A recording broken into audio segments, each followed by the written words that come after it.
Hello and welcome to In Touch with Durham County. I'm Deborah Craig-Ray, General Manager of Strategic Planning and Innovation. Joining me is our co-host, Wendy Jacobs, Chair of the Board of County Commissioners.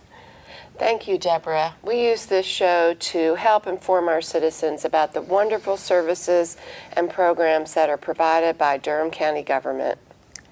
The current opioid epidemic is the deadliest drug crisis in American history.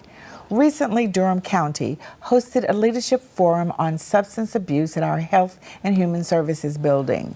The goals included gaining a shared understanding of the nature of substance abuse and medication overuse, and to begin the work to generate substantive ideas for addressing this crisis. We will dedicate our entire show to this critical issue. Dr. Stephen Prakken, Chief of Medical Pain Service at Duke University, kicks off our conversation.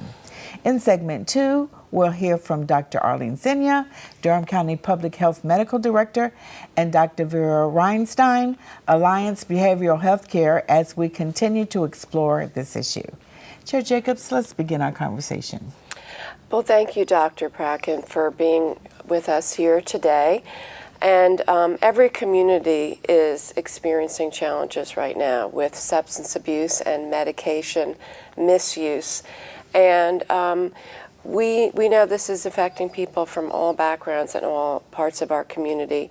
What is it that we need to know right now to better understand the challenges of substance misuse or medication misuse that is happening here in Durham? Thanks for having me, by the way. This topic is like enormous, and so there's many things I could say about it, but the first thing I think kind of is a foundational build that I'd like to do is just talk about the people that are actually addicted, or actually suffering substance use disorder. I'm a psychiatrist, right? That is double boarded in pain, so I do pain management all day long. But the issue with substance abuse is that these people are humans, right? And they happen to have genetics that predispose them to misuse and overuse and abuse. But the trick about this disease, unlike many others, like a fracture, somebody has a bruising, a broken leg, and a splint. People that have hypertension, you don't necessarily notice. People that have skin disease have things that you can actually see. But the visible parts of addiction are things that none of us like to see. Right? So the things that we even use to diagnose addiction have to do with deterioration in function. And so these people are not taking care of themselves physically. They don't look necessarily kempt, right? In a subpopulation. Some populations, they look totally fine, right? But they tend to have deterioration in their function, so they also, in their relationships, start to deteriorate. And their ability to maintain work starts to deteriorate. And so they start having these social kind of obvious symptoms that we, as humans, normally, will have a lot of judgment about. And like, why don't you just stop this? Why don't you just, turn this around? Why don't you just go take a shower? Why don't you, right?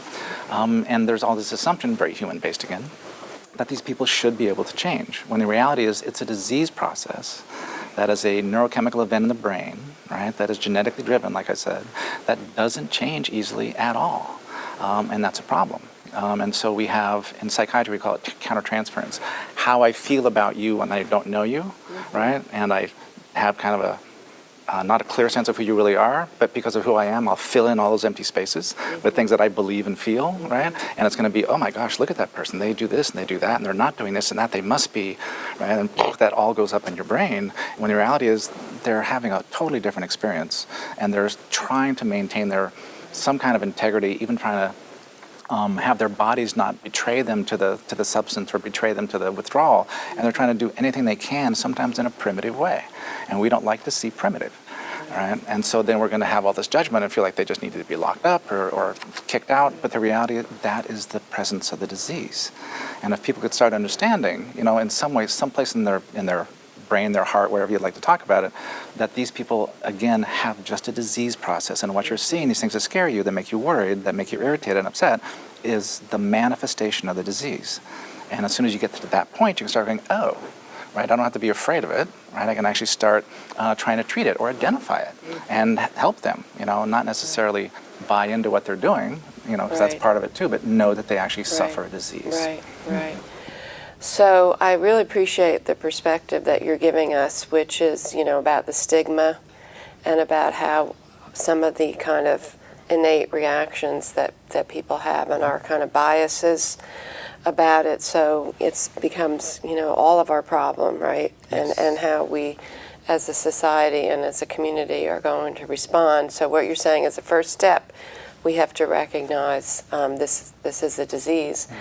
What is it that you're seeing now specifically about opioids? Because, of course, we've had here in Durham crack cocaine, heroin for years, and now, all of a sudden it's the opioid epidemic. So what are these specific challenges of this crisis? Good question. I think, wow, again, there's a number of different elements. I think, first of all, when people think about opioids at all, they don't necessarily initially think about heroin, et cetera. They think about pain docs, pain clinics, pain patients, and they, again, kind of come back, not maybe all the way back to the addiction belief system, but again, pain is also kind of an invisible disease. And so people have a lot of judgment about that and really kind of feel like, so you're taking these pain meds, then you have this disease I really can't see, why are you doing that? And at the same time, you're putting us at risk. Why would you possibly go through this whole process, right? And that becomes a difficulty. The thing that I think is actually most pertinent right now to why this is such a crisis is that, unlike many other diseases, the meds we use to try to treat pain, not always, but in some, are deadly. They kill people. And if we didn't have a death rate, we wouldn't be having this conversation. Right? So to 2002, all up to 2010-11, the death rate was going up because of pills.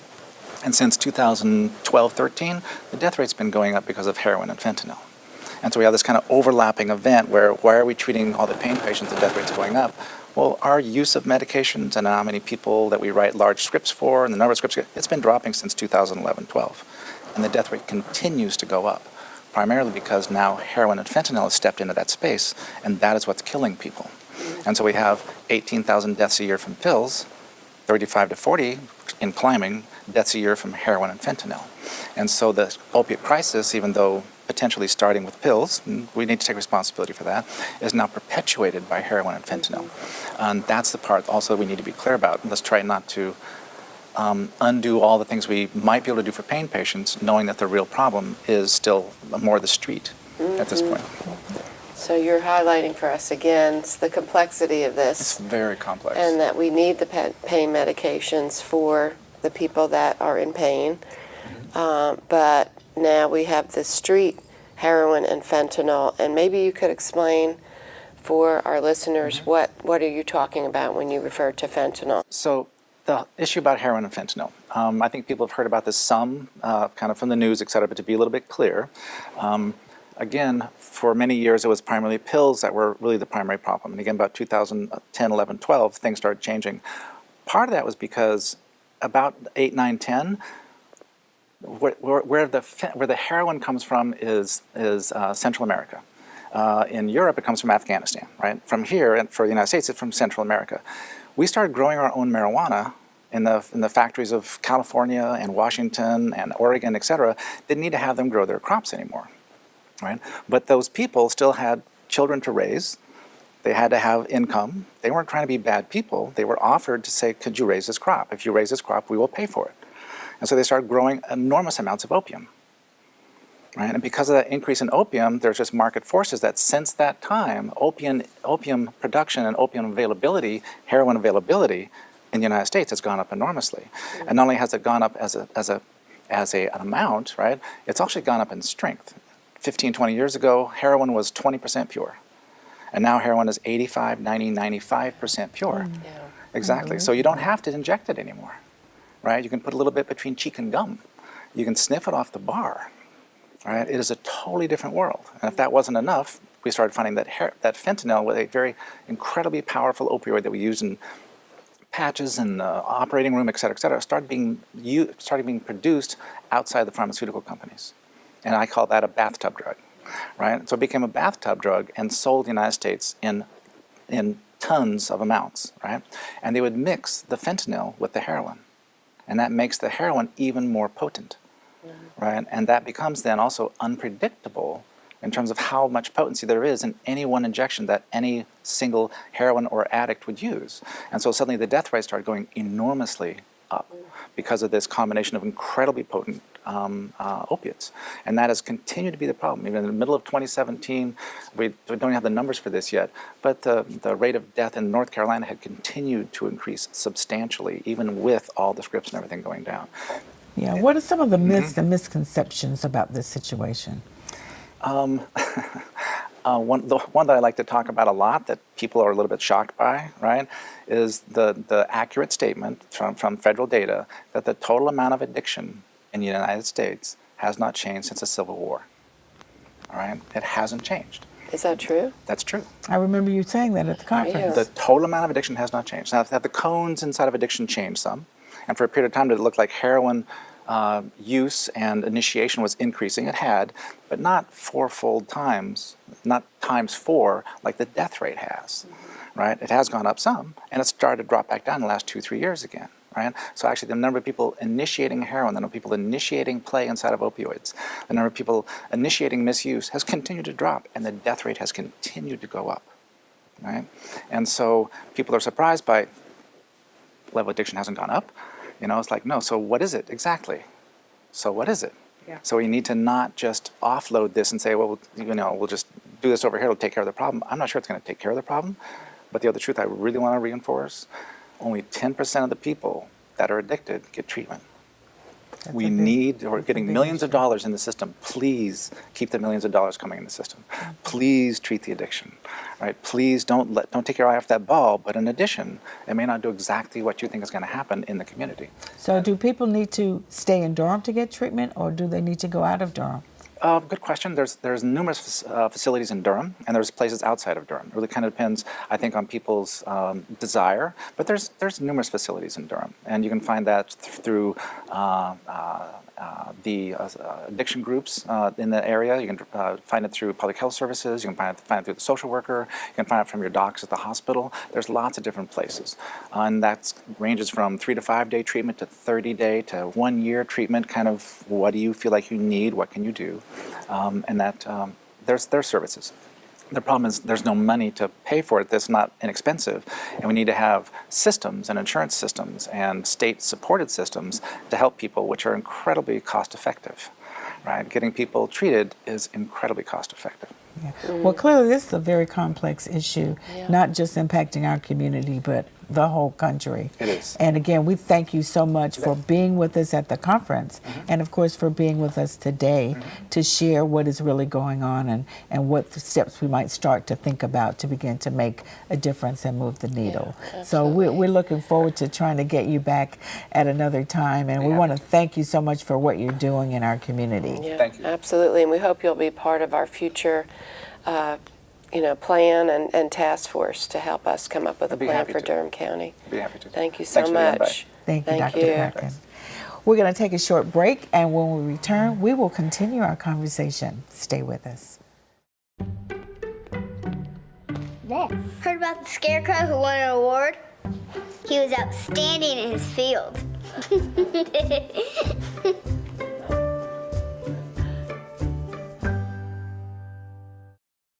Welcome back. Dr. Arlene Sena, Durham County Public Health Medical Director, and Dr. Vera Reinstein from Alliance Behavioral Health join us to share information about substance abuse. Commissioner Jacobs, let's continue our show. Thank you, and thank you so much for being here with us today to further this discussion.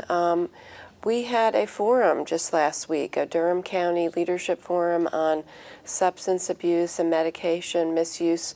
Can you tell us all about what happened at that forum? Give us a summary of that. Well, this was an amazing forum, and it was held to really pull the local elected officials as well as community leaders together so we can have an informed discussion about the substance abuse problem that's occurring throughout the country as well as in our community. So our main purpose was to try and develop collaborative strategies focusing on prevention, education, and treatment for substance abuse disorders. Well, thank you, and I know you both were an important part of that forum and the planning for it. What are really the issues that are facing our community when it comes to substance abuse and misuse of medications? Sure. Well, I can start. I think there were a couple of key points that came out from the forum. One is that we clearly need to increase the public awareness about this problem. So we really need to understand the data and the number of adolescents and adults that are affected by substance abuse disorders, including marijuana, cocaine, methamphetamine, and specifically prescription opioids, as well as heroin. We also need more resources, specifically for medication-assisted treatment. These are particularly drugs like buprenorphine and methadone that can help decrease opioid dependence. And lastly, we also need to provide more health education training in order to make sure that providers recognize and understand how to deal with these problems. Right, so you're highlighting, that we need to focus on the education, we need to focus on the prevention, and then the treatment. What do you think really need to be our priorities moving forward? Sure. I think we recognize the fact that we need to start with early education. In particular, working with the school systems, we need to educate our parents, children, and teachers in how best to discuss, substance use and to really to minimize that, as well as to talk about messages to avoid further drug addiction. Another key point is that we need to really focus on increasing access to these resources, specifically substance abuse and mental health counseling. And I know we'll hear more about that from Vera from the Alliance. And last but not least, we also need to make sure that we have a widespread distribution of naloxone. Naloxone is a medication that actually will reverse an opioid overdose. And having that widely available will avoid unnecessary deaths in our community. Thank you. Mm-hmm. Now, what infectious diseases are most concerning among IV drug users? Sure. Well, IV drug users are in particular at higher risk for infections like HIV and hepatitis C. And both of these infections can be readily transmitted from unclean or dirty used needles and syringes. And so we are offering HIV education, testing, as well as hepatitis C education and testing through the health department. Also, there's a very serious infection. It's called bacterial endocarditis. And this is an infection that is as a result of bacteria or unclean, unclean techniques from the skin when a person's injecting, in which they introduce the bacteria to their bloodstream, and that bacteria can then go to the heart valves. Mm-hmm. So what's the health department doing currently to address this epidemic across our community? Well, Deborah, that's a great question. So we're doing a couple of things. One very important piece is the Partnership for Healthy Durham. And this has been in place for many years. And so we have a substance abuse mental health subcommittee. So in this committee, we're able to talk about some of the strategies, how we can work together. For example, for naloxone distribution. Some of our key partners are the Alliance for Behavioral Health Services, Duke University, as well as Lincoln Community Healthcare Center, and then also an organization called TRI. So this is very important in order to deal with youth and those addicted among our adolescents. Another important point is that we're going to be starting a safe syringe program. Actually, it started in March. And so we will be distributing clean needles and syringes to individuals who desire to have that in the community. So we want to make sure that we bundle that as well with referrals for substance abuse and mental health, as well as to offer HIV and hepatitis C testing, and also testing for sexually transmitted infections. So we're very excited about these programs, and we're hoping that they can make a real impact on those who need it. Mm-hmm. Dr. Reinstein, please tell our Durham viewers about Alliance Behavioral Health and what it is. Sure. So Alliance Behavioral Healthcare is the public behavioral health managed care organization that covers Durham County as well as Wake, Johnston, and Cumberland. We partner with over 2,200 private behavioral health providers who are the ones that actually provide the mental health, substance use disorder, and intellectual and developmental disability disorder treatments. Our coverage area includes over 230,000 Medicaid-eligible individuals and over 200,000 uninsured individuals among the about 1.8 million people in the 4 counties. And over the past year, we provided treatment to about over 65,000 people. So you're serving a lot of vulnerable people in our Yes. communities. So can you tell us about what is Alliance doing to help address the opioid epidemic and substance abuse and medication misuse? What are your programs and services? So the main thing we do as basically the insurer, and we manage care, is making sure that we have care accessible to as many people as possible, and that it's high quality care. And while there's people who suffer from addiction that have the means and supports to access treatment and assist with recovery, you're well aware that we basically cover the most vulnerable people in our community.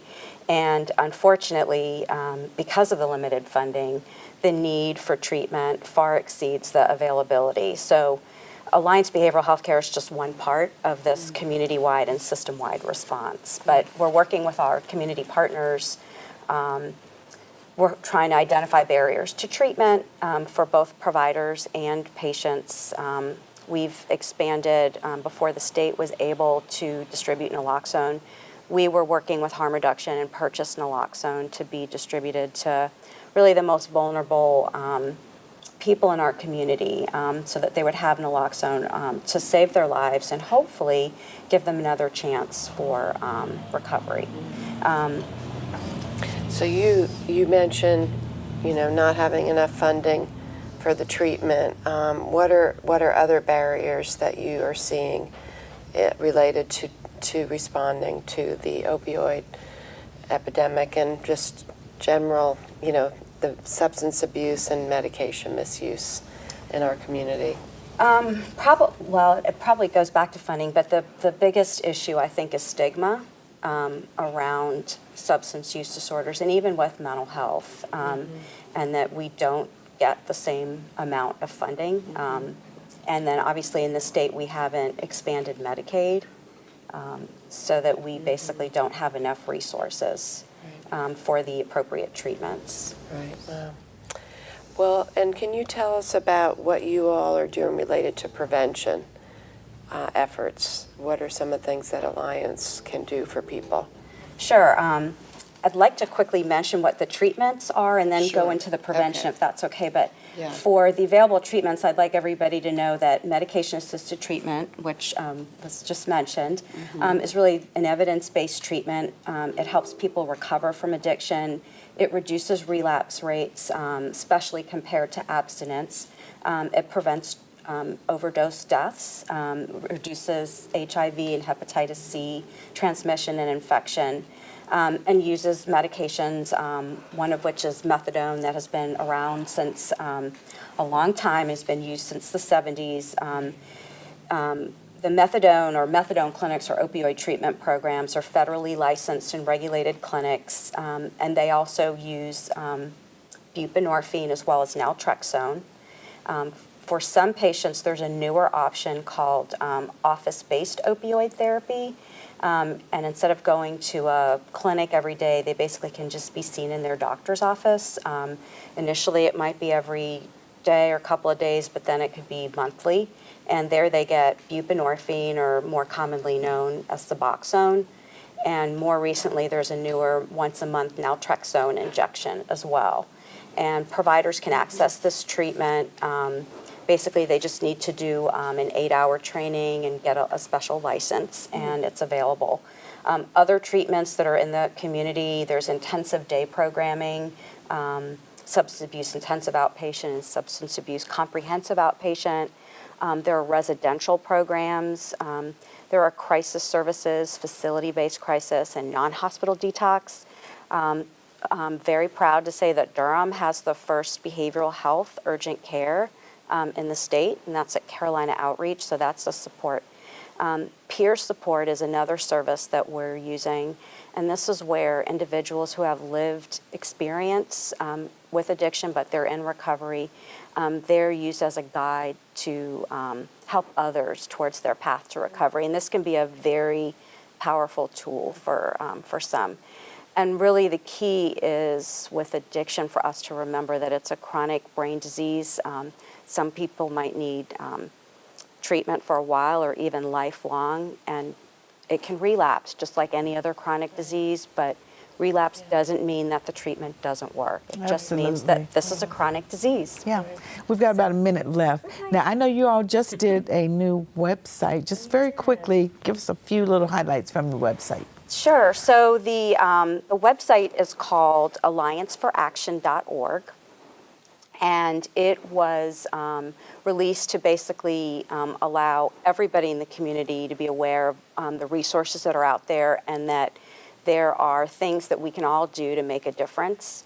One of the easiest things that we can do with this epidemic is basically safely store all of our prescription medicines, but especially opioids and benzos, lock them, and then discard of them in a timely and safe manner. And then this website actually has search options, so you can locate the nearest permanent disposal boxes. It also has links to education and treatment, et cetera. Great. Well, we're certainly going to put that information on the screen.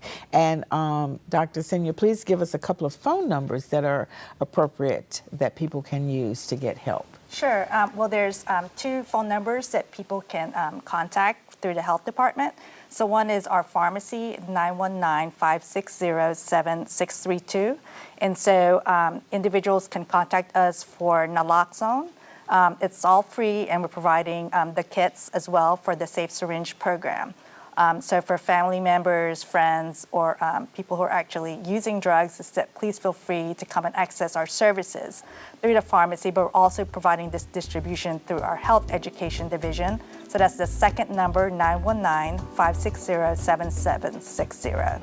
So we'd like to encourage the community to be aware of what we're offering. Well, we certainly would like to thank both of you for all of the work that you're doing and all the help that you are providing for our citizens, and of course helping us bring that conference together and hit the right audience. And we've got much work to continue to do, but I know we've got the right people on the team. We do, and it's great to know for our community how many resources we really do have in Durham, and we want to make sure that people know about those resources. So this is a great show.